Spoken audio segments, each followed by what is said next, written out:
Join us on this week's WRRAP podcast, where we'll talk through all of the latest URC action for the Welsh side and take a look ahead to Wales' first game against France this Friday. Let's get going.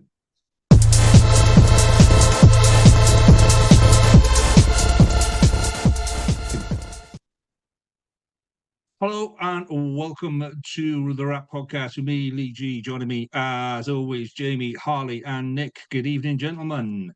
Good evening. So we're at the weird end of the season where international stuff kind of takes over and the URC is on a bit of a back one. So we've got a bit of a mixture of a show this evening, which is a bit weird because it's either one or the other usually. So this is the flip over. So let's start with a bit of news desk then, James. Let's get going with some news desk, and I'm going to try and be fancy while you're doing this, just for everyone watching on the YouTube. But I'm going to, for everyone listening, not going to give a monkeys about it. But you crack on, and I'm going to try and share the stories as you're doing them. Go. Right, let's start with some Wales news then. So today, Ospreys tight head Ben Warren, he's been called up to the Wales squad. So this was because Will Griff-John played for Sale against Bath on the weekend, and he failed a HIA after coming off during the first half. And he's likely to miss Wales' first two Six Nations fixtures. He's not leaving the squad. He's still very much part of the squad. But they've called up Ospreys tight head Ben Warren. And then in news that we didn't see coming, purely because of the timing of it, Alex King has been given the chop, and he's been replaced by Rob Howley as the Wales attack coach for the Six Nations. I think it's fair to say we've had criticisms about Wales's attack, and Alex King's position has come into question. But to do it like a week or so before the Six Nations, did not see that coming. But I don't know if you want to make a comment on that. It seems weird the amount of changes we've made to the coaching team really late on. Do you know what I mean? The only thing I'd add is that when he was appointed, Gatland wasn't exactly very enthusiastic. He made it quite clear he wanted Rob Howley, but at the time, post betting scandal, the WRRAP and the Wisdom didn't feel it was appropriate to appoint him.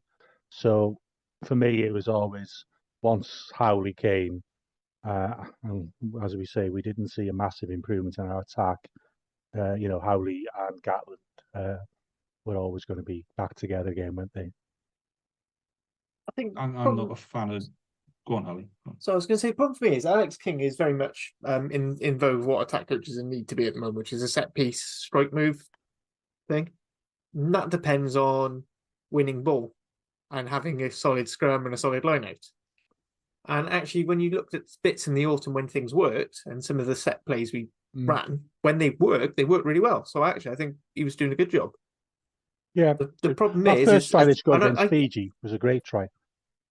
If anyone is playing rap bingo, you can have the whole Harley blames Humphreys mark tick, because it comes down to that if we're not winning the ball because the pack's getting bullied, it doesn't matter who the attack coach is. No, we could have Scott Razor Robinson as an attack coach. It's not, we're going to get screwed.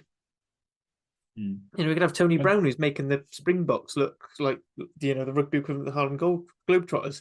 But they can only do that because they've got a pack that gives you dominant ball.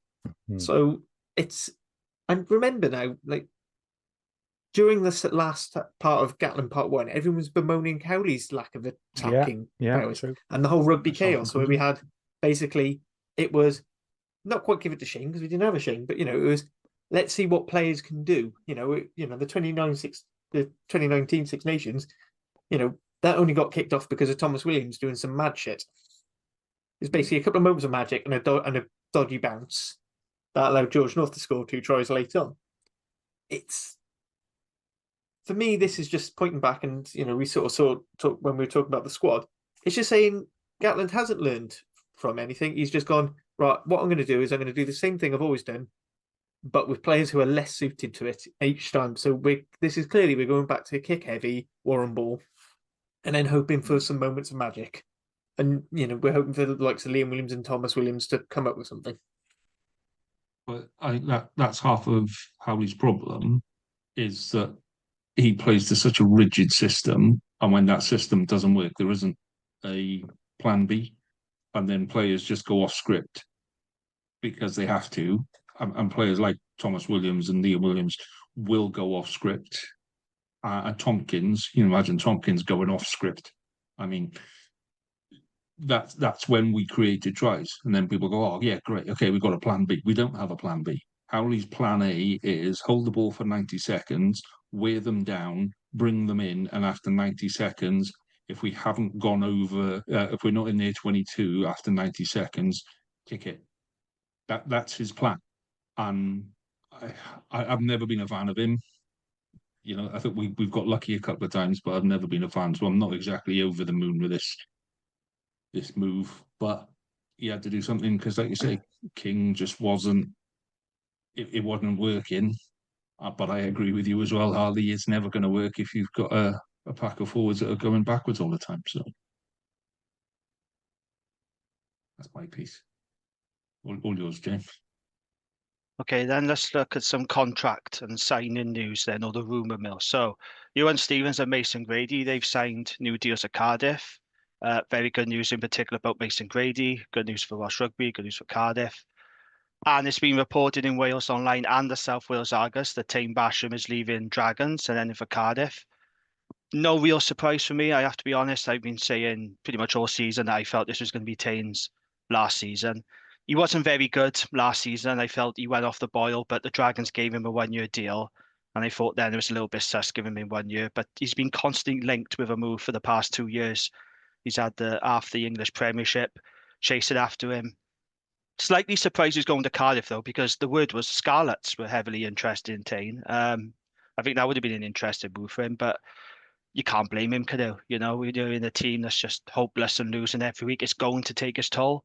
And he probably is affecting his Wales chances, even though that he has got the likes of Jack Morgan ahead of him and Tommy Raffel. So he has got competition there, but maybe this is the move he needs, a fresh environment, a fresh start.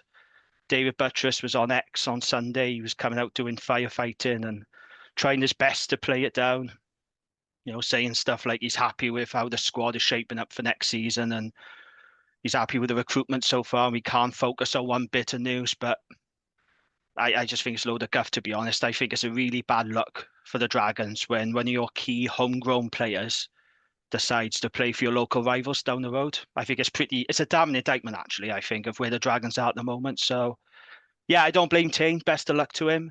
I saw this coming, to be honest, but yeah, a blow for the Dragons, but interested to see how he gets on in Cardiff, really. Can I just ask, Sir Harley, where do you think that leaves Thomas Young? I think that's a sign that he's going.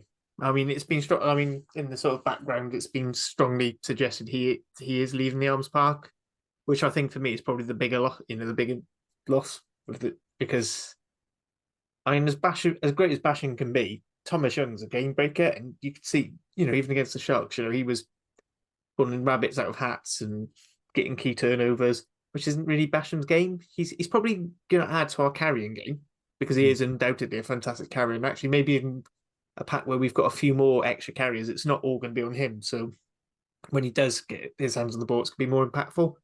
Mm-hmm. My biggest problem with Tame, particularly from whenever I watch him in derbies, is he's very prone to giving away stupid penalties. Which, to be fair, does mean he is perfectly suited for this Cardiff team. Perfect for your lot, then should be suited fine. Hang on, most of our penalties now are scrum. That's not stupid. That's just being bad at your job. Yeah. We'll have a look later when on stats and what have you, and we'll have a look at the Cardiff scrum and where Tame Basham stands in a couple of other standings. You'd be surprised where he comes top, to be honest, or in the top 5. So Harley is right though. He has a tendency to give away dull penalties. I've talked about it on Dragon's Lair, but he is a dynamic ball carrier, and I think he's talented. He's one of those players that other supporters of other regions don't particularly rate, but I've always rated Tane. I wish him all the best. His breakdown work isn't as strong as other flankers, but he is a game changer. I think he's a really good player, but I think his discipline has been an issue, and obviously he needs to work on his breakdown skills, but best of luck to him. I think he's very talented. So it is a blow from the Dragons. We can't sugarcoat it. He has been our best player this season, I would say. And like I said, I think it's a damning indictment, really, when your local your local boy goes and signs for the rivals down the road. But like I said, that's just where the drags are heading, and it's not particularly good, to be honest. Okay, so that's that then. Scarlets back rower, Carwyn Tupolotto, he's joined Saracens on a short-term loan, which is quite interesting. The 23-year-old's been brought in by Saracens as cover following injuries and international call-ups in the back row. So yeah, I'm keen to see how he gets on there. That's Saracens, hoping he'll kick on a bit. And then in other news, Darryl Lakey signed a new deal to remain with the Ospreys, which is good news following Jack Morgan's re-signing. So yeah, good news for the Ospreys, good news for Welsh Rugby. And then regional under-18s results. Scarlets under-18s, they're cooking with gas. They really are cooking with gas. So they thumped Cardiff, didn't they? They put 51 points on them, and they thumped the Dragons as well. They put 50 points on them at Edinburgh. So the final score was Dragons under-18s 12, Scarlets under-18s 50, and then the Ospreys had a very narrow win against RGC 17-14. So yeah, Scarlets under-18s, they're looking really, really good, and the future's bright, I think, the Scarlets pathway, because they look very, very good so far, don't they? The results are impressive. 100 points in 2 games. Not bad, is it? Well, we've got a couple of brothers. Sorry. Oh, go on. You were going to make a serious point. Sorry. Yeah, we've got James Fender's brother and Lewis Lloyd's brother playing for us. Yeah, but they're not scoring 100 points in 2 games, mate. So it's a nice try. It was the weather was bad in St Helens on Sunday. Oh, is that an excuse now, Nick? Is it? Well, we haven't played it yet. We haven't played yet. We've won 2 as well. Go on, Harley. What were you saying, Harley? I was going to say, I don't know how these Scarlets pathway players are going to come through, though, because they haven't got their finishing school at Jersey Reds anymore. It's true. Because usually the sign is get him up to the point where they're a good, decent internet pro player, and then buy him in even more expensively. Yeah, send them up to Jersey for a season and then buy him back. Well, we'll just use Amtil now, don't we? Amtil and Nottingham. That's where they. I'm surprised you haven't got Coventry players and Hughes doing some secret scouting up there. Yeah. Well, what I will say is my favourite player for the last 2 seasons, Tian Sparrow, that there was a couple of moments where we thought his career might be over with a really nasty illness, is back on track, played for Llandudbryd on the weekend, and is carving it up, is well on the road to recovery, and as predicted, I would be shocked if he's not back in the Scarlets Academy next season. Shocked. So there we go. Are we done with news there, Jim? Yes, we are. We are fantastic, righty-ho. So I hope our YouTube listeners, our YouTube watchers enjoyed that little bit where I was going, crap, I haven't got that story there, so we'll make it look like we have. So if you are liking what you're hearing and what you're seeing on YouTube and on audios, please do give us a like and a rate and a subscribe. You'll catch all of the other pods, all of the Rewind, the women's pod, which was out last week, Harley, and did really well, right down to the SRC and all of the feeder pods. So, yeah, plenty to keep you busy through the international season.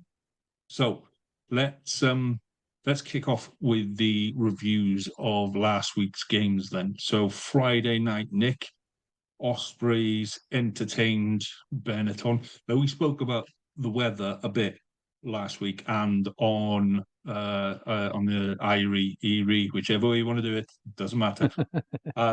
But turns out it didn't play that much of an effect for most of the game, wasn't it? So tell us what you thought about that game, mate.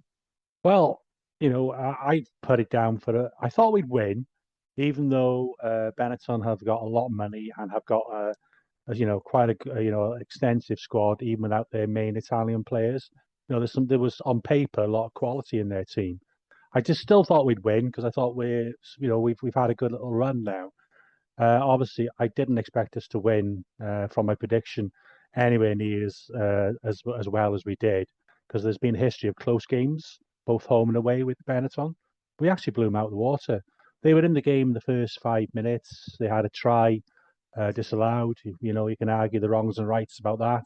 But after that, other than that, it was Zuzu, the flanker, which Lewis Lloyd chased him down, did his calf at the same time. But they never looked like scoring. Our defence was superb, and you can see how our team's evolving. There's definitely more emphasis on taking a few more chances. You know, in the past, we'd never run the ball from our own 22. You know, we'd always been kick first. So you have to take it with a little bit of a pinch of salt because Benetton was so poor. So I want to see if we can still play that expansive game, wide game against a better team. But, you know, you can only play what's in front of you. And again, we played very, very well. And also, I like the way the centres combined. Boshoff, I believe, is on a loan contract until the end of the year. I would be very keen to get him signed up on a permanent contract. He looked like a decent outside centre option, which is where I feel we could do with strengthening. And I don't suppose, you know, I'm not trying to do him out of money, but he's not going to cost the earth. I wouldn't have thought. And then obviously, I thought Owen Williams had his best game. I've seen him at 10 for a long time. He ran the show well. Brought Kieran Williams in on a short ball. Kieran Williams showed a variety to his game as well, which often he's been criticised for not offering. Our wings are very good. Jack Walsh as a second receiver played really well. Pack did what we used to, you know, again, Spencer's been a really good pickup. Another one I'd like to see having a 2-year contract or longer. He certainly would do a job for us if Beard is going. So, yeah, absolutely delighted. I thought we were superb. You know, I think it's our best win for something like 70 years. And to nil them as well showed some determination in defence. As I say, you know, I think the bigger question is how poor Benetton were, really, for a team with all that money, all those resources. But, you know, we'll take that. Thank you very much. 6 tries. You know, and 5 points. You know, that was going to be my next question to Jamie. Was just how poor were Benetton? How good were the Ospreys? But to me, there were a couple of times there where Benetton just didn't. They gave up on chasing tackles really, really easy. There were kicks that they weren't chasing. Do you know what I mean? How poor do you think Benetton were, Jay? I thought they started off okay, and they had that try disallowed, didn't they? Which some people said should have been given, but I can understand why he wasn't given because it did look like a knock-on. Yeah, very unlike Benetton. That's not what we expect from Benetton these days. That was the Benetton of old. I thought that performance, just how easily they gave up. But yeah, you can argue how poor Benetton was. We have got to give credit to the Ospreys. I thought they were terrific. Justin Tipperick is, well, he's just outstanding, isn't he? Rolling back the years. I agree. Boshoff was fantastic. But yeah, Benetton be very disappointed. They've had a strange season, Benetton. I expected them to really kick on and challenge for the top 8. But yeah, they've had a very patchy season so far, haven't they? But yeah, very disappointed from a Benetton point of view. But not being funny, this is a Welsh Rugby podcast. Who cares? That's their problem, not the Ospreys' problem. If they, you know, don't turn up, that's fine. Credit to the Ospreys. They got the job done and they nailed them. It's a really good achievement, even if Benetton were poor, because you can only beat what's put in front of you, can't you, at the end of the day? Absolutely. And Harley, do you have anything to add? Are you just going to agree with Ospreys are good and Benetton were bad? Yeah, I mean, Benetton is playing so much less than some of their parts. Ospreys now we're starting to see actually play maybe slightly more than some of their parts now. So something me and Hugh have started eating humble pie on now is that we're seeing the Ospreys that we imagined with the names they've got on their team sheet. We're starting to see the actual potential in them actually going. We have started making the joke about maybe Booth was the problem all along. Because we've had like a couple of seasons where they got to a certain level and then it stopped and the game plan has stayed the same. They're supposedly developing the attack that's never happened. And then, you know, basically ever since Booth went, we're seeing an Ospreys side that are managing to manage, you know, they're blending that heavy forward dominance and giving the back something to do as well. So they're actually capitalising on this and it's not just trudging, hoping for penalties. Because also, Benetton only gave 7 penalties away, so there's no way you can score 43 points just on seven penalties, just by kicking the corner and mauling. The one And- stat that so this highlights A, how bad Benetton were, but B, how good Ospreys' defence was. 52% of the Benetton possession was between the Ospreys 22 and the halfway. So they camped right outside. I mean, they had 22% in the 22. Like, that's enormous. You know, the big bulk of any time Benetton got the ball was in the Ospreys half, and they couldn't get anything from it. You know, even if it was threes or whatever. So that, you know, that is good defense. You know, and maybe that's what helped make the Benetton attack poor. You've got the disjoints, but you know, with the likes of players like Thomas Gaggio, who is the starting Argentinian loosehead and considered one of the best in the world. Augustin Creevy, who has just retired from international rugby, but again considered one of the greats. Issacore, the blindside, sort of sport of a 6-7 combo, the under-20s captain, and just someone who everyone rates. World Cup winner Malachi Fekatoa, Andy Uren, who was never going to be an international, but is a good pro scrum half. Thomas Albanaz was the form 10 in the rugby championship. And you just keep looking at these names. All right, towards the bench, it got a bit ropey, but you still had Zilocchi, who's an Italian international. Ospreys had 4 internationals that I could see. All right, one of them is Justin Tipperick, and that's worth a team on its own. But, you know, the other one's Kieran Williams, who only had 1 cap. It's, you know, you've got two extremes there, but Benetton should have been playing better than that. But as Jamie says, you know, Ospreys beat them, then, you know, you can only beat what's in front of you. And it was nice to see them being ruthless and putting the foot on the throat. Absolutely. So let's move on to Scarlets Edinburgh then, which, intense was a fair description of that game.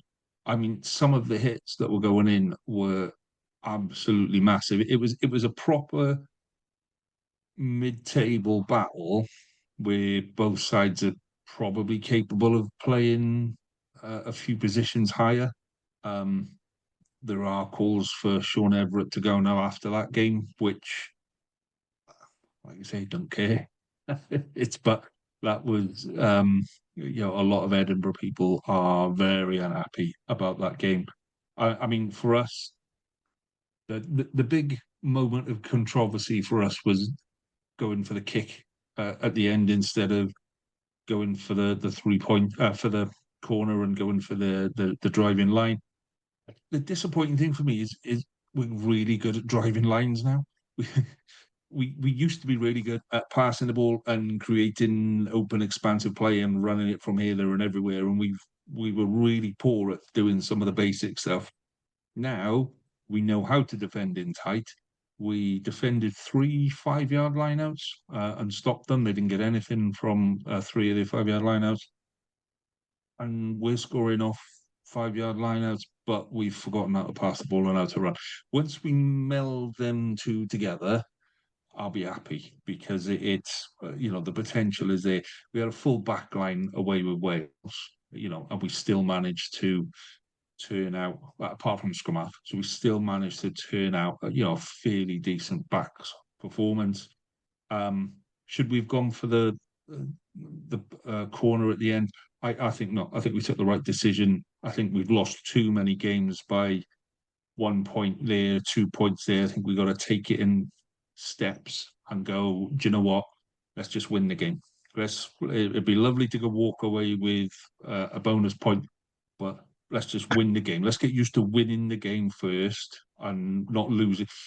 If we screw up that line out and they run it back and they go length of the pitch and dot it down under the posts and we lose, there'd be absolute uproar. People would be asking for various people's heads and all of that kind of malarkey. So I guess, you know, be realistic. Compared to where we were last season, it's a really competitive mid-table. Take the points, put the kick over, take the points, come off the park with a win, move on to the next game. I think the only bit where we are poor now is in the last 20. When we start to make the substitutions, it's really showing that we haven't got the quality and depth that we have got when we got a full squad there. So that bit is a bit concerning. But other than that, you know, it was a really, really good game. It was a tense game. It ended like a cup game because Edinburgh really came back into it and gave us hell for those last 10 minutes. And to come away with a win on that was good. Really enjoyed it. Oh, I won't say I really enjoyed it. I enjoyed it after the final whistle. Those last 10 minutes were absolute hell. The dogs were hiding and all sorts of stuff. It was not pleasant at all. Both slippers were thrown at the telly. There was all sorts of stuff going on. So, yes. Would anybody Yeah, I'll care cut to you. chip I in? thought Johan Lloyd had his best game at 10 I've ever seen him play. He actually offered some control. We all know what he can do, ball in hand, and he's a very exciting runner, isn't he? But I actually thought he controlled the game very well. Kicked when he needed to kick. His kicking was pretty accurate, and I thought he complemented Gareth Davis very well. As I say, he looked like a proper 10 to me in that game, where I've not often thought he does look like that. Yeah, I think the stats show that as well, that he was a bit more controlling, but still beating defenders. And Charlie Titkin came on and kind of didn't screw anything up. Which it's hard when you come on at 10 with 15 minutes to go and you're under the cosh. So, but I thought he played okay as well. So, Jamie, Harley, any thoughts on Scarlets? I saw that, Well, Jay. Your face no, but let you down. the problem is I haven't seen the full game because obviously I was heading out for Ronnie Price, so I saw bits of it. And for what I saw, I thought Johnny Williams was very good. I still don't think he's at national standard. I know people are saying get him in the Wales squad. I'm not buying into that. I think he's a very, very good cup player, but I don't think he's at national standard.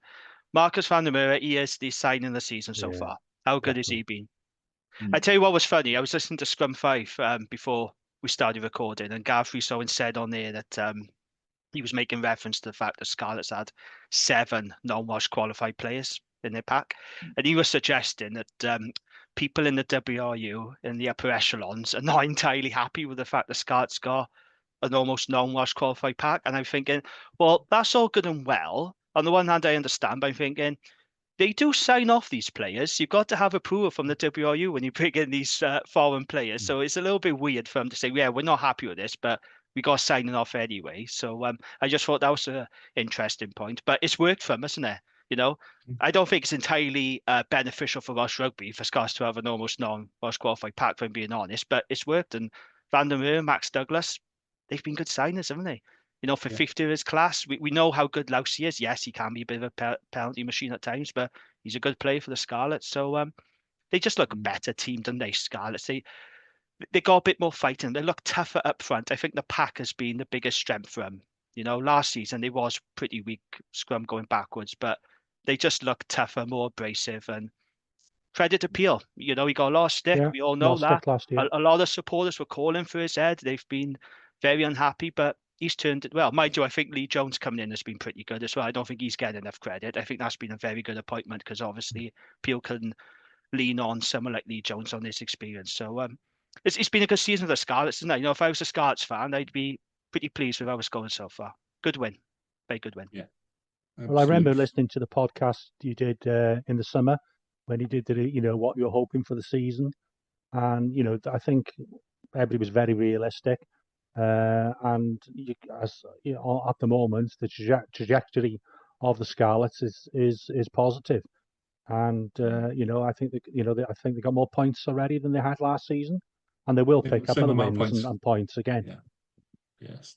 We got the same amount of points there now as we finished last season. Yeah. So and 8 games to go. And you'll win some more games easily and pick up other points. Oh, there you go. See, Nick, you just jinxed it there, man. That's it. It's all downhill from there. That's far too confident. Harley, any thoughts quickly on Scarlet? I think it's all basically being covered. Again, they've got this non-Welsh qualified pack, which is why they probably weren't interested in Bash and realised he was Welsh qualified and went, nah. We'll save it for Australian 7. It works. Yeah. Right. So we go from the highs of just edging and scraping a win against Edinburgh to Cardiff and the Sharks. Take us through the game, Harley, because it felt like you were out of the game at one point, and then it felt like you were coming back into it, and then you went, "Oh no, we're out of it," and you're gone. Yeah, it was such a great game. If I wasn't a Cardiff fan, that would have been brilliant. because I was a Cardiff fan, I would just spent most of the time somewhere between crying and shouting. It was, yeah, basically everything that's been great and everything that's been terrible about Cardiff in one game. Scrum on skates. To be fair, once again, Rhys Barrett doing quite, although they were going backwards, they managed to at least keep it so Mike Adamson wasn't constantly whistling, although that could just be him bottling calls as ever. Line-out was slightly dodgy, though it says we still only messed up 2, which it felt more than that, especially with like us trying to outmaul the Sharks, which is a stupid idea. As soon as that'd been moving, we should have whipped it away. It was quite interesting. When we could keep on the ball, we caused the Sharks all sorts of problems. They could not deal with multi-phase attack, which is something for anyone who's playing them for just to watch out for. They do lose that again, but then they could just pull out moments of magic, and combined with Cardiff's love of making business decisions in defence, it did lead to a couple of very easy tries. Bongin Banambi probably scored one of the easiest maul tries I've ever seen. I don't actually think the maul set, and he'd fallen on the line and couldn't quite believe he'd gotten there so quickly.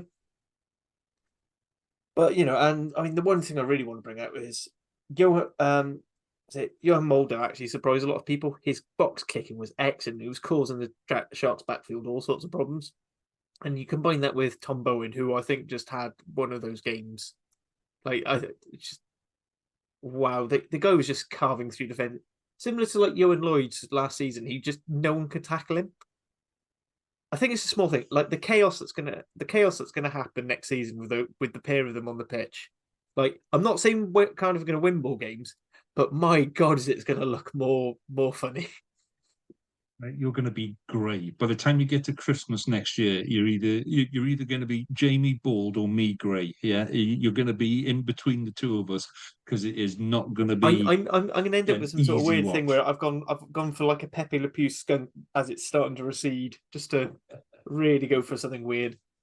Yeah, I thought it was a great game. I think one question a lot of fans have put out after the pod was about the subs, and Jockey he made the choice to bring Rory Thornton on early, which I thought was quite good. Same with changing the front row.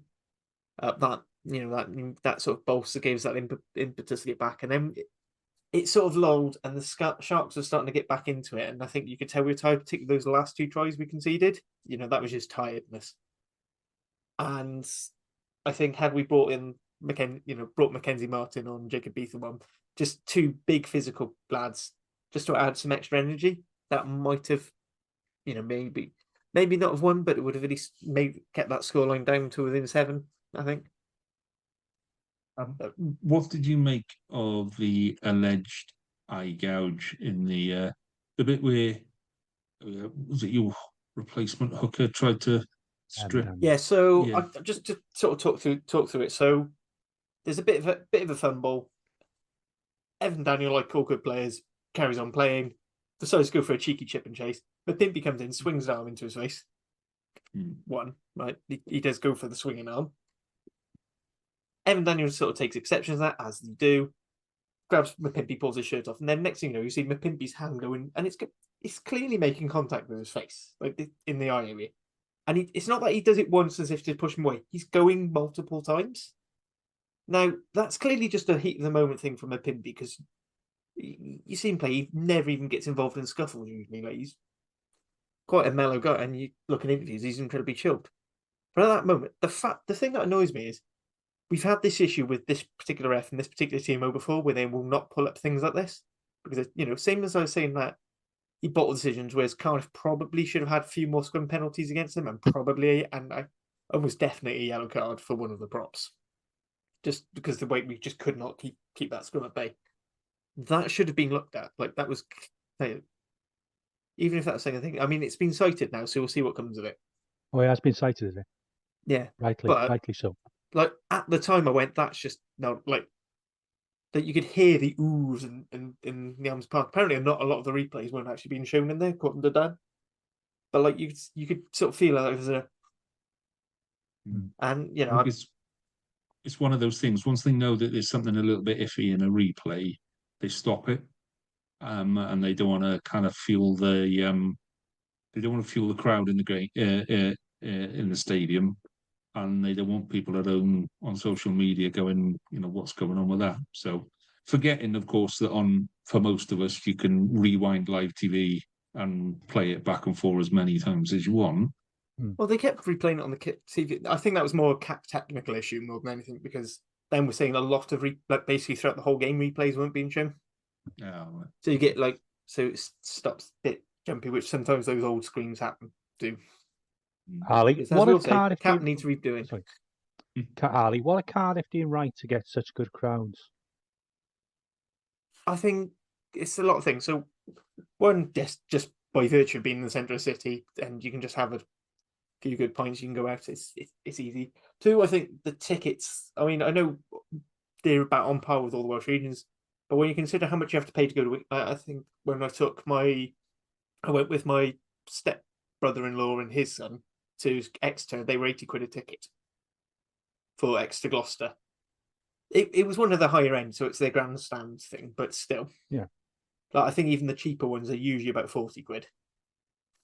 So there's the pricing's right. I think their marketing. I think Mike and the marketing communications team does a absolute blinder of trying to do things like promotions like student nights. Oh, and it helped for this particular game. You could sell. We've got World Cup winners coming in because the Sharks have got so many injuries. They had no choice but to send the World Cup winners. Yeah. That is one thing you've got to remember. There were 4 international props, an international hooker. I think one of the second rows has been capped now.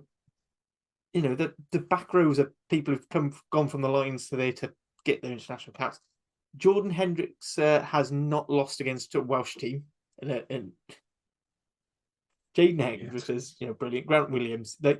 These are names that should be on posters in people's rooms we're playing little Tom Bowen, who's still technically an academy lad. He could be playing for the under-20s next week or this week. Having just played World Cup wingers. I like the way you went. They were forced to send all of the World Cup winners, Ali. I mean, they didn't want to put their best team out against us, but they absolutely they were in no other choice. Where so many people were injured, they had to put all their World Cup winners on it. It must be hell for them. I mean, how must be hell. But also for them, I think there was also the slight point of pride of the fact that Sharks hadn't beaten Cardiff yet in the URC. I knew it would come up. I'd like to point out it's still losing by 20 points to a box blame team isn't as bad as being beaten 35-0 at home. Can I ask a further question? Yeah. Go on, quick. Tom Bowen was electric, but can he pass? I think he can. I just think he chooses not to. Yeah, he doesn't. I think he did. I think he did get a couple of passes because I'm pretty sure he made the pass for who's it? Our first try. I can't remember who ran in. Come He said it. I mean, when he's carving through defenders, one thing I do find though is he seems to want to beat another defender every time. There are a few times when he could have gone to the line and he's gone for the defender. Yeah, which is just this is what I'm saying. Him and Johan Lloyd are going to be fun, chaos, and grey hair inducing next season. Yeah. Because they both like it. I just want to pick up on something there that links your game and Jamie's game that we're going to talk about next. Yeah, and something that you might want to pick up on, James, because I saw this today. The score difference between Cardiff and the Sharks and between Dragons and Munster wasn't actually that different. The both sides lost by a fair old chunk. But the way the Cardiff game has been reported and the way the Dragons game has been reported, very, very different. Is that a chip on the shoulder, or is that how are you seeing it? And then talk us through the Dragons game. No, because Cardiff have always been favourable in the Welsh Rugby media. That's just a fact. And actually, if you look at the Dragons Munster game, that scoreline did not reflect the game. Cardiff were competitive. Yeah, they were well beaten by Sharks, but they were competitive. Dragons were not competitive in that game. And that scoreline flatters the Dragons, to be quite honest with you. So, fine, let's just go straight into it then. So, 31-0 at halftime. I mean, it's difficult to know what to say about the Dragons at the moment. They just look absolutely hopeless. 21 points scored in the space of 4 minutes. And I think the bonus point try was secured after just 20 minutes. There were people leaving the stadium at halftime, which is, I guess, that's what happens when you give away so many free tickets, because there were a lot of freebies given away for that game. There was over 1,000 free tickets given away. It was bring a friend for free as well for season members. So people were talking about the crowd, but actually there was it was a decent crowd, don't get me wrong, 4,500, but there was a lot of freebies given away. It was just an embarrassing first half performance, wasn't it? And it's what we've seen now from the Dragons in the past few games: passive defence, losing collisions, falling off tackles, men against boys, as we saw against the Lions. Look, it didn't help that they lost Tane Basham and Rodrigo Martinez to early injuries, and Lloyd Evans got sin-binned in the first 20 minutes. But in the second half, there was a little bit more of a fight back, I thought. Something to cheer. I thought Harry Wilson made an impact off the bench. Putting aside that one pass that ended up in row J, to be fair to him, he did create and score a try, which is encouraging. But I can kind of see why the Dragons have been reluctant to play him. He has got a lot of work-ons. I don't think he's a very good passer of the ball. I think his defence is a little bit suspect. But I just think if you're going to bring a guy over from the other side of the world, you've got to know if he's any good. And he should have played more games, Harry Wilson. He should have been given more opportunities, in particular in the Challenge Cup, I felt. Because you just got to know if he's up to it. I think there is a player there. But, like I said, he's got a lot of work-ons. But I thought that was an encouraging impact off the bench, at least. It was a better second half from the Dragons, but it was game over after 20 minutes and the damage was done. And I think this is the problem we got with the Dragons now. So, look, the Dragons are serial losers, and they have been for the best part of the decade. That's just who they are. The problem now is they're not competitive. So losing is one thing, but if you're competitive, it's encouraging because you can work on that. But the Dragons now, they're not competitive, and they're losing games in the first 20, 30 minutes. And that's not acceptable anymore. And with Zebra's win out in Ulster, that excellent win, fair play to them. And I did say on this pod, and I've been saying on Dragons List, Zebra are improved, and they're going to cause a few teams a few bloody noses, and we've seen that. They're now 8 points ahead of the Dragons. So I think that's it now. I think Dragons will finish bottom of the table because I just don't see them winning another game this season. I looked at the fixture list today, and I just cannot see for the life of me where they are now, where this win is going to come from, because they just look shot to pieces physically and mentally. Yes, injuries have played their part. We can't, overlook that. I don't want to come on here and make excuses, no, but we have got a really crippling injury list. Solomon Fanaki played for Newport on the weekend, Super Rugby Cymru, and guess what happened? He went off after 32 minutes and got injured. Him and Steve Cummins have been a total waste of money.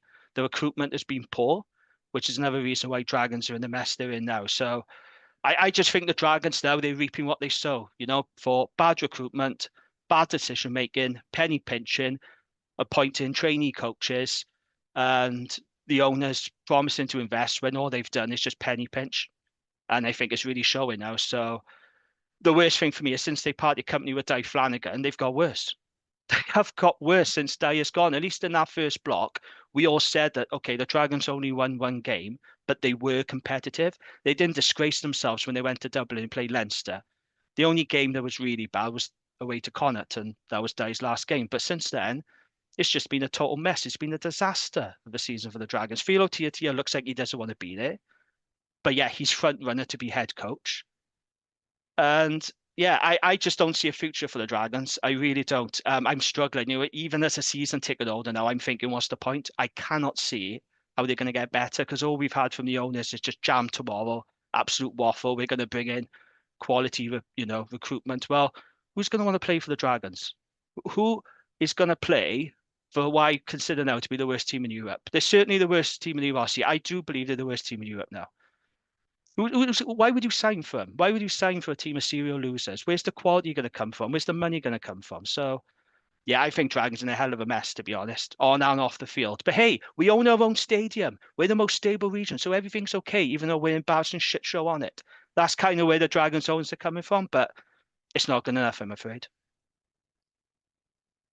For anyone that's in any doubt, Jamie's in a really bad place with the Dragons at the minute, and I don't think you're on your own, Jamie. I'm definitely not on my own. No. I've spoken to a lot of supporters who feel the same as me. I've spoken to supporters who I've only been a season ticket holder for nearly 10 years, mind, because I lived in London for a few years.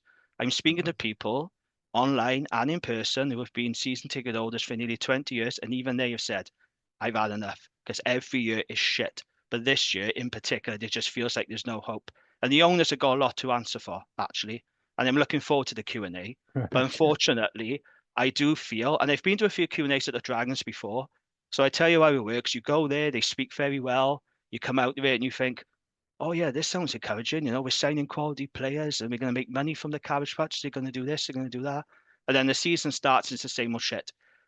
And it comes to a point where even die-hard fans are going to say, nah, no more. I've had enough. They're going to lose a lot of supporters to drag. They need to pull a rabbit out of the hat. They need to either bring in an experienced head coach, but I don't think they will. I think they'll appoint Philo Tiatia, and then they'll say, well, we'll bring in an attack coach or maybe a defense coach. Or they got to start bringing in real quality players. But I keep saying, why on earth would any quality player come to the Dragons? Why would you? Look at them. They're just an absolute mess, aren't they? I'm not wrong in what I'm saying. Everyone says the same. Supporters of a region has said to me, I don't know how you do it. It's Dragons are awful. What's the way forward for them? And I don't know. I really don't know. Well, there's, as a Scarlet, last season I had a whole load of people saying the same to me. I'm not a season ticket holder at the Scarlets. I live too far away. But I had a lot of people saying, that's it. I'm not renewing and blah, blah, blah, blah, blah. Those people are now starting to go back. Once you see something happen, people will go back. So all isn't lost for the Dragons. People walk away, people come back to the game after a while. But you have to give them something to come back to. And for me, Dragons started investing in academy heavily.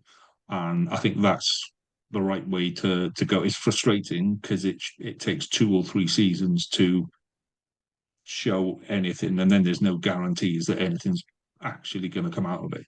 But once you've started investing in your academy and you commit to your academy, the pipeline starts to fill, and you start putting more in one end and you start getting more out the other. And I think that's the best way for the Dragons to go in terms of long term. You're talking about developing boys who are going to be the next Basham, boys who will stay there for a long time. And I think that's the way the Dragons need to rebuild. But I agree with you. I don't know if they've got the time to do that now. The time to do that was 5 years ago. Yeah. This is the problem, and I wrote about this on the weekend. There is a genuine concern now that we brought through a lot of young homegrown players, right? Likes of Ackerman, Ewan Ross, Ryan Woodman, these boys.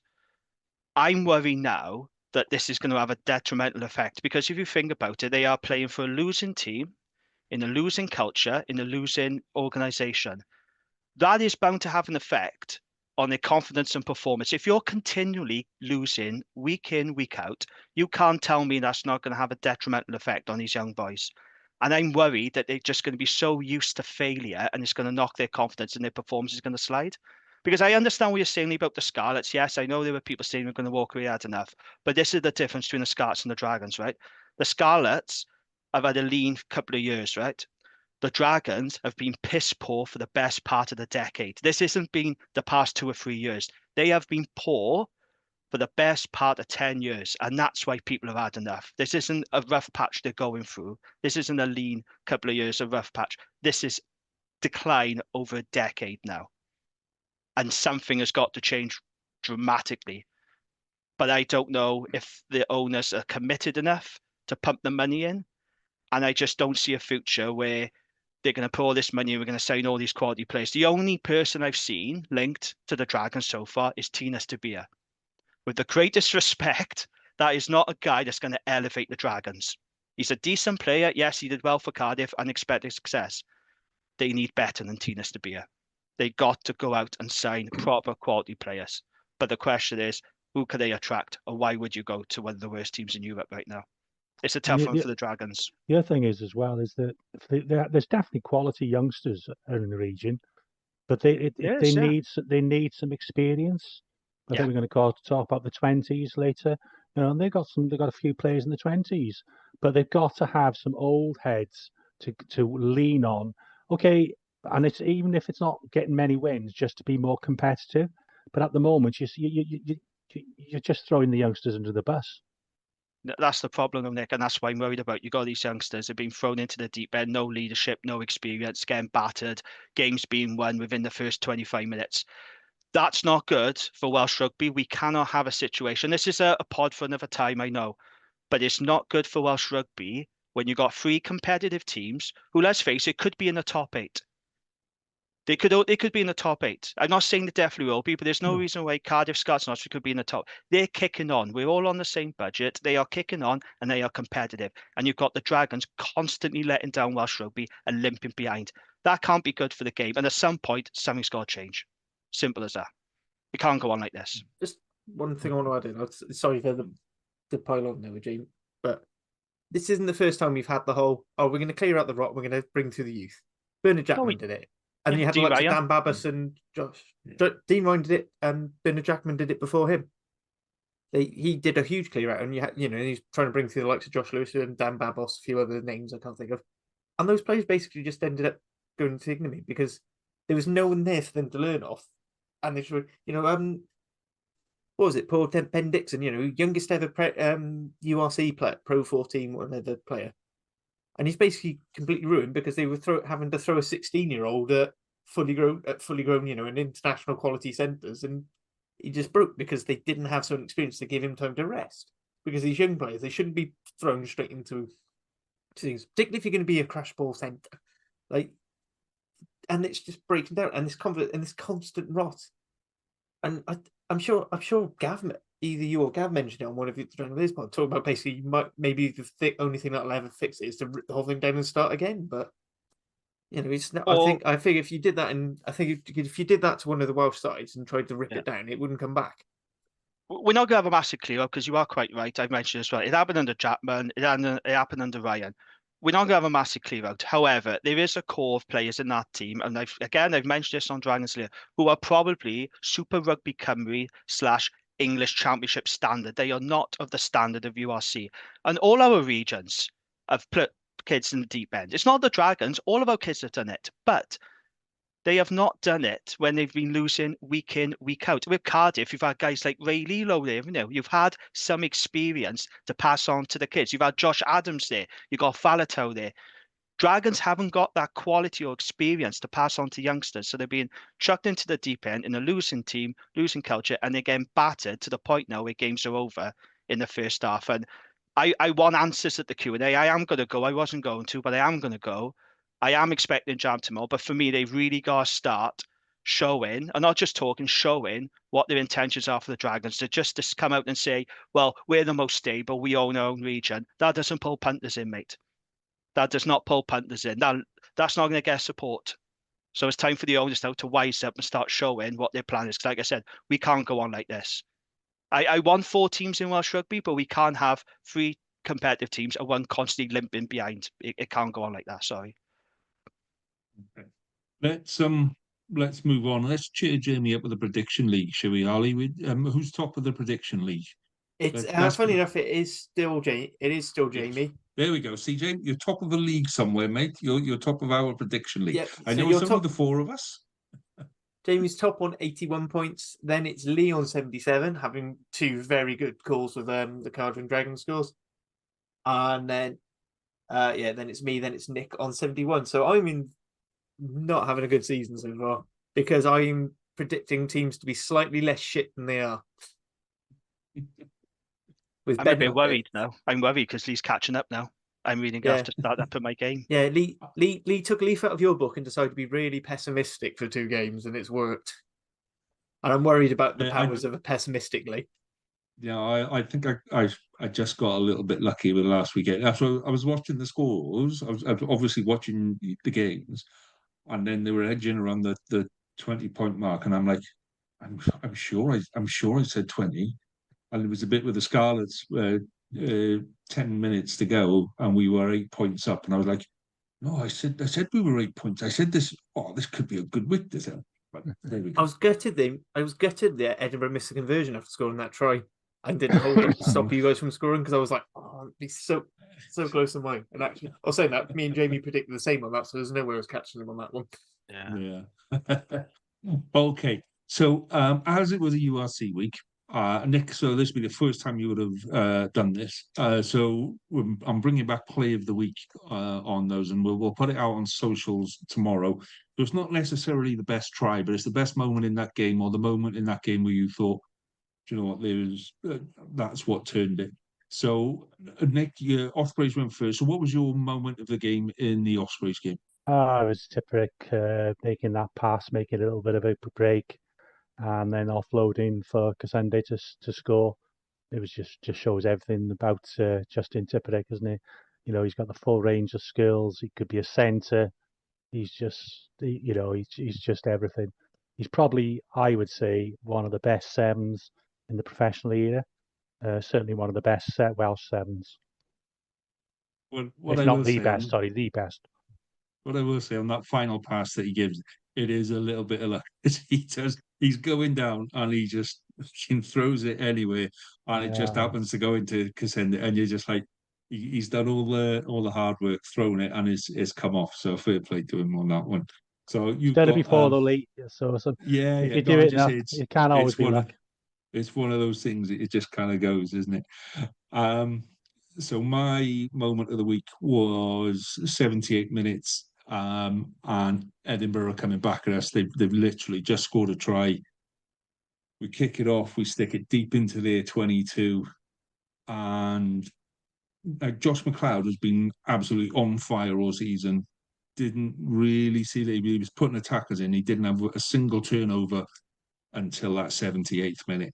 And he turns the ball over in their 22 and completely ends the game. That's where it ends. So, there were some lovely bits in it previously in the game. The tap and go try was kind of sweet, but for that moment when you pull that out, and my heart was in my mouth. Although they're going end to end on this one. This ball's going out. One tackle over the ball, job done, and that was it. And that was for me. That was just fantastic. So that was my moment of that game. Harley. Um, so it was a bit hard for me to pick one moment because for me, I think just the whole of Tom Bowen's performance, just the way as we've been talking about him, just careering through defenders and somehow getting away with it. I sort of gone specifically for the clips I'll be posted out with the pod. His try on 43 minutes, where he's just again he sort of receives the ball. It doesn't seem like there's anything gone, and he just manages to slice open the Sharks defense, dots it down, and he just looks electric. Apparently, all the Sharks fans afterwards are like going, "Oh, who's that boy?" I just like saying, "Oh, he's a bit handy, isn't he?" And so getting a lot of praise for the young lad. I said he's still eligible for under-20s and has just been scoring tries past Springbok double World Cup winner Makazole Mapimpi. So I think he'd be very happy with his night's work there. Cool.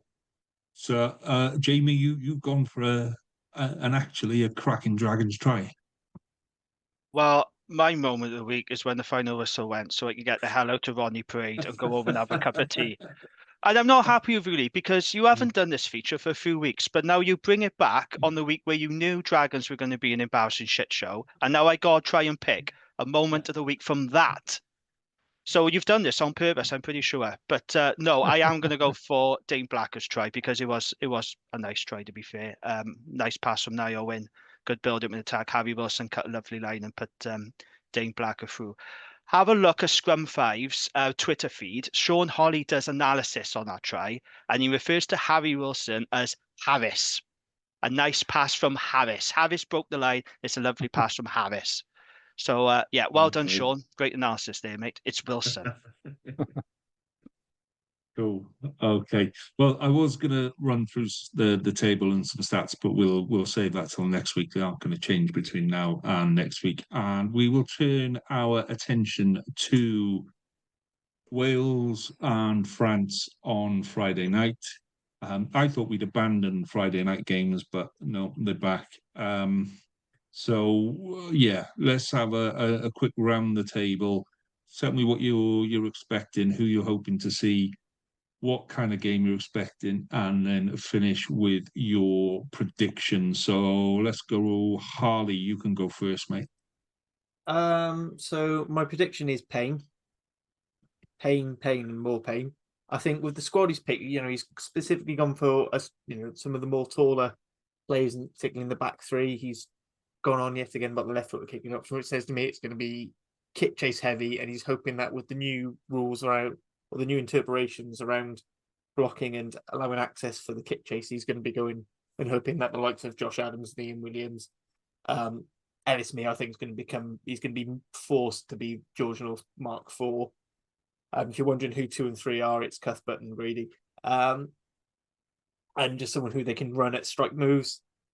I wouldn't be surprised to see Dan Evers start, but it's probably going to be Ben Thomas. But I mean, Dan Evers looks like he's just got the mental fortitude, which I think something some of the other options we've had at 10 don't necessarily have. So, I think if any players ready at 21, it would be him. I can see the English players being involved a hell of a lot, just purely to retain them. I know we can keep 26. I'd like to see Teddy Williams have a go. So Squidge on his sort of preview for Wales made a good point of that. He is he's the top tackler in the URC, despite missing last round, and he's the top for line-out takes. And actually, he put an interesting stat which I didn't notice, but it was quite interesting. So Ospreys have one of the best line-outs in the URC. Their worst line-out performance was against Cardiff on New Year's Day, and it was basically because of Teddy Williams disrupting their ball and sacking balls and all things. So that's the sort of thing that Adam Beard brought that we're missing now he's not there. So it'd be nice to see if he gets involved off the bench, but I've got a feeling it's probably going to be Chunza in that 19 jersey or Freddie Thomas. But yeah, I said mostly pain. Do you really think Freddie Thomas will get a nod? I think off the bench, I think Freddie Thomas, we're going to either see him at 6, or I can see him in like 19 or 20 jersey. He likes at the play. very least, he's going to be travelling reserve, just purely so that Gatlin can keep that squad together. Yeah, okay. I think it's just going to be as cynical as that. I think he's going to do everything he can to try and keep all the English base players in camp, because otherwise Teddy Williams is the only second row who's available for all the training. Okay. So you're other than pain, and more pain, what's your score prediction then, Harley? For the France game, a lot to not. Give me the Tonga game and of course the France game. I don't know, Lee. You start asking me for predictions for like 3 months down the line. I think it'll be a hide into nothing. If you want actual numbers, I'd say 40 to, I reckon, 17, and we'll pull some bullshit in the last 10 minutes. When France has already started on the cheese. And they've got a nice red out of the changing room and sitting on the 22. I fully expect Untermack and Dupont to pull out a picnic blanket and a basket and just get out some champagne and salmon and strawberries. Because in the women's chat for the women's pod, we've got this wonderful fantasy about them being an old married couple who do have long walks on the beach, sit by the fire together. It's very wholesome content. Yeah. Okay, Nick, your hopes, expectations, desperation for that game and your prediction. Well, it'd be interesting to see how they approach it, because if it was one of our teams going to, say, Leinster in the URC game, we'd probably pick a mixed team and target the Italy game. That's how we'd approach a URC game if we had the two games. I don't really think it makes much difference. I think I'm trying to pick myself who I would pick and who I think Gatlin and the coaches picks, and those are different picks. I think he'll go with a pretty experienced team. Roland's probably get last chance in the second row because of his size. He likes both of them, so he might give both of them a game at 6. Otherwise, he'll move Wainwright to 6, Falatau at 8, Jack obviously at 7. Again, centres. As I think I alluded to, the centre partnership which has worked best for me was Owen Watkin at 12 and Joe Roberts at 13 against France last year. while Joe Roberts is on the field. I think he'll go, quite agree with Harley. He'll go as big as possible in the back three. So I think it'll be, Josh Adams, Tom Rogers, and Liam Williams. I'm not sure which wing. Obviously, Josh Adams will play on. So I think that's a route to go. The pack more or less picks itself. I would rather see Henry Thomas at tight head, but he's, whatever reason, he gave him no game time at all. Well, he did allude, didn't he, to some players not being fit enough. Was he one of those players? He seems to have done a good job for me for the Scarlets, but I think he'll be Azarati, Gareth Thomas, and Elliot D, and that's the team really. And then you can argue you want over a couple of subs. I'm going very close, similar score to Harley, 38-17 to France. Okay. So, Jamie, am I going to get any positivity out of your corner of the pod? I think you might, because everybody's predicting us to get the wooden spoon, and I don't think that's going to happen. I'm going to be positive. I'm going to be positive. I think this game against France, for me, it's about performance because everyone's expecting Wales to lose, and they will lose. No question about that. But if they go there and they put in a competitive performance, a positive performance, and they don't get battered, then I think the mood is going to change going into the Italy game, because that's the key game here. It's not actually France, it's Italy. That game is going to decide where Wales finish in the table. Because if they lose against France, which they will, and if they lose against Italy, I don't see Wales winning another game in this tournament, right? So if they put in a competitive, respectable showing against France in Paris, I think fans will be on board with that. I think the Welsh Rugby public will be okay, and they'll lift the mood going into Italy. If we get absolutely battered, then I think the doom and gloom and the negativity surrounding Welsh Rugby, what Gatland's talking about, that's only going to increase. And that's going to heap a lot of pressure on the players going into our Italy game. For me, we just need to be competitive. We need parity up front. I am interested to see who our centres are going to be, because I haven't got a clue. The team is being announced on Wednesday. I can't tell. I'm not going to do it now, but I could go through the Wales team who I think. I do think Gareth Thomas, Elliot, and Azarati would probably be the front row, and then you could have Dav Jenkins, Will Rowans. I could go through the team, but I honestly haven't got a clue who Gatland is going to pick for his centres.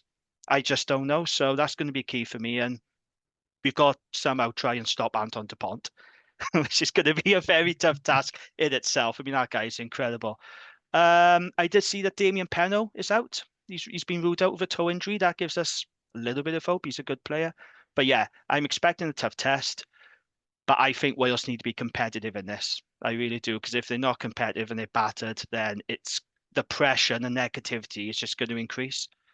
So I'm going to go for a France win, but I'm going to say France by 9. I think we are going to put in a decent performance. I think we need to, because like I said, if we don't, then I think the negativity and the pressure is really going to hype up if we go there and get absolutely battered. But it's going to be tough for Wales. Really tough. Yeah. So, you, Lee?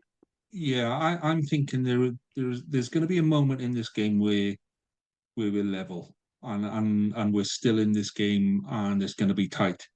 And then the ref will blow the whistle and we'll kick off and then it'll change. So, yeah, it's hard, I don't think Gatland is renowned for playing the game around the players that he's got.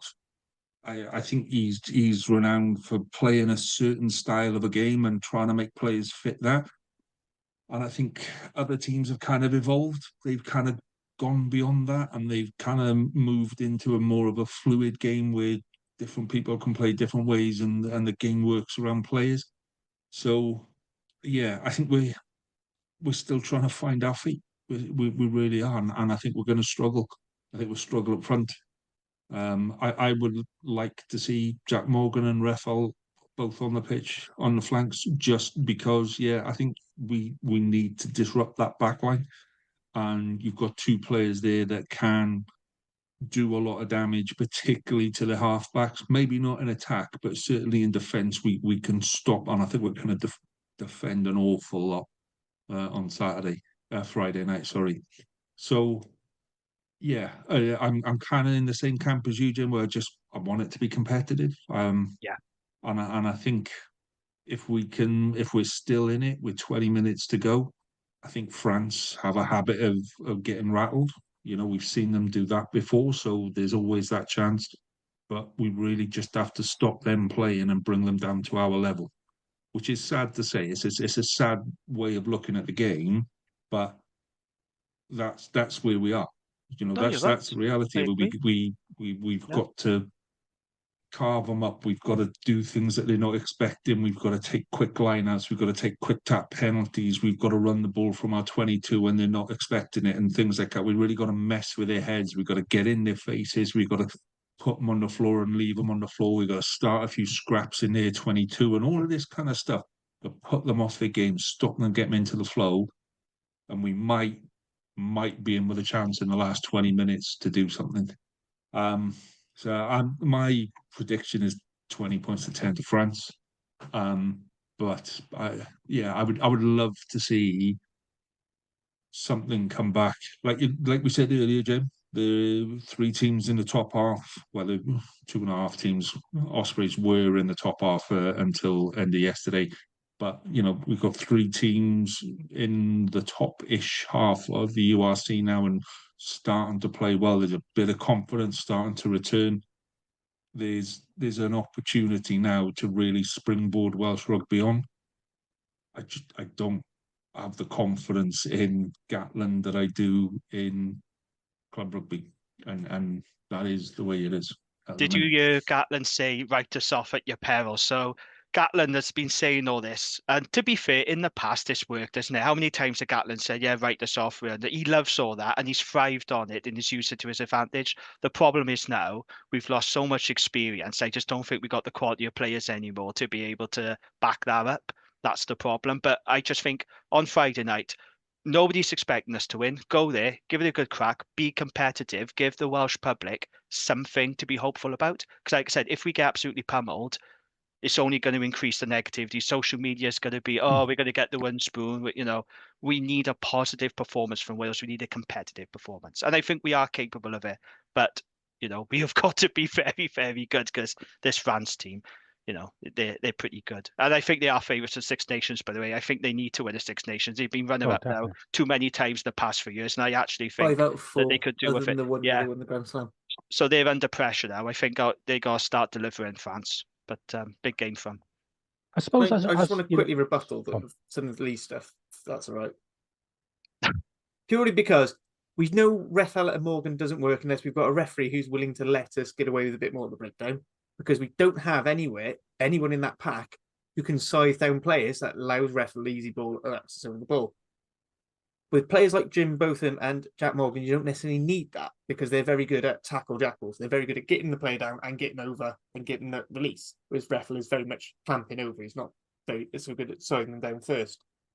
Also, having Reffel, we've shown he doesn't have any sort of other carrying threat. He's not in a line-out option. So you're losing that, especially when Jack Morgan isn't in the line-out. So you need someone who can jump. That French pack is massive. We need ballast. One area I think we could get at them is their centres, because Gail Folk goes out, so there's a real uproar in the centres. But there's still some Maverick things. So if we target Dupont, Untermack gets the ball and does magic. We target Dupont and Untermack, Ramos gets it. And if it's not them, it's Bill Barry. It's whichever other random Pro Day winger they've pulled up. Quick. It's, and I don't know how Adam Jones has had one scrum session with him so far. I don't know how he's going to get Azarati to take on the might of the French back. I don't know. So it's got to be Henry Thomas. And if it is Ben Warren, which one thing we did miss in news is Ben Warren has been called up to the squad, who is a very cracking prospect, but probably still a bit raw, certainly for the international level, being uncapped. It's all well and good being positive, but we've also have some realism, particularly with tactics. And I think dual open sides is a terrible idea. Whoa. When did realism ever play a part when it came to Six Nations predictions? Realism has got nothing to do with Welsh Rugby whatsoever, Harley. This is all about fantasy and optimism, and maybe, just maybe, one day we might nick something and something might happen. If we're going full fantasy, I'm looking forward to Adam Jones being announced as starting tight end. It might come to that if we carry on with all these injuries. I don't know if you're going to ask this question, Lee, but do you think Wales should get the one and spoon? Because I have heard so many pundits now who are predicting us to finish 6th. And I honestly don't think we will. And it's getting on my nerves a little bit. I think we are being seriously written off too much, I think. I'm not saying we're going to finish third or second, don't think that for a second, but I don't know. I just don't think we're going to be as bad as everyone keeps suggesting, but that could be the optimist in me. I don't know. Do we think we're going to finish last? No, I don't. Last week. I don't. I do, but because I haven't seen anything that says otherwise. After the France game, maybe I'll see some bits. But the problem for me is every time, as we discussed with the squad last week, every time we think Gatland's got a plan and it's something that's working and you can build on, he rips it up and starts again. You know, like the whole revolving centres thing. Now we're going back to basically square one in the last Six Nations, and the last Six Nations was a complete whitewash, and we were, a wooden spoon, and we're back at that point again. So I've got nothing to tell me that we're not. I don't agree with that, Ali. We're in a better position than we were last year. Our team's doing better. Players are playing well. English players playing well on the whole in the English Premiership. We've got some experienced players who've shown to be international quality. I agree with Jamie. I think we'll beat Italy, and I think we'll beat England in the last game. Well, but that depends if the game plan, the tactics suit them. Because for all we know, we can all say, "Oh yeah, it's great. We've got Faletau and Liam Williams back. They could get injured in the first 5 minutes against France, be out for the tournament, and then we've got Ellis Mee at fullback for the rest of the tournament, who's never played there in his life."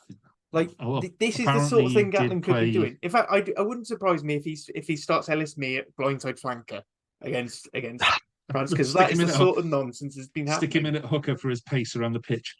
Right, gents, we are at that time where it is time to call it a night and get some beauty sleep. So thank you once again for your time. We will be back next week with some Six Nations stuff. In theory, it gets easier because there's only one game to review. But you remember last year when we tried doing it and we were like, "Oh, it's all right. We'll have this done in 45 minutes," and we were still on it for 2 hours.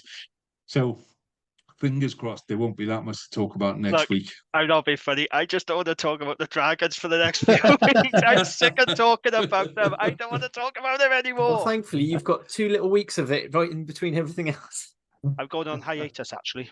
Although I am planning to do a pod this week if the special guest agrees to it. So, yeah, keep your eyes peeled. I don't want to say who it is because it could go tits up and fall through. So we'll see. Right. On that note, then, gents, we shall call it a night. It has been a pleasure as always. And as always, enjoy your rugby. All the best. Good night. Good night. Ta-ra. Ta-ra.